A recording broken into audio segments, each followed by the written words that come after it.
ఈరోజు ఈ మేరకు వేదిక అలంకరించిన పెద్దలు ఎస్వి మోహన్ రెడ్డి గారికి, అలాగే పార్టీలో కీలక పదవి జిల్లా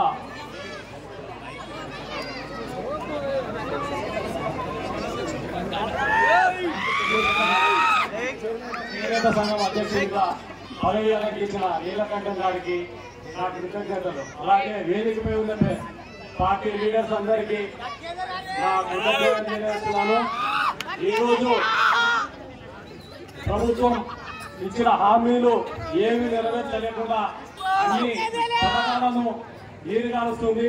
ముఖ్యంగా ఆడవాళ్లకు ఇస్తామన్న పథకాలు ఒక్కటి కూడా నెరవేర్చకుండా మోసం చేసే ఈ ప్రభుత్వాన్ని త్వరలో గద్దెదించి మళ్ళీ మీకు అందరికీ మేలు చేసే ప్రభుత్వం వైఎస్ఆర్ ప్రభుత్వం.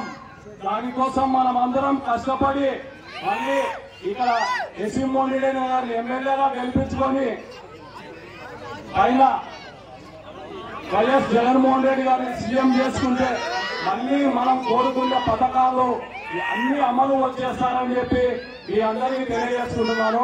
ఇక్కడ ఈ అవకాశం ఇచ్చిన పెద్దలకు అందరికీ నమస్కారం.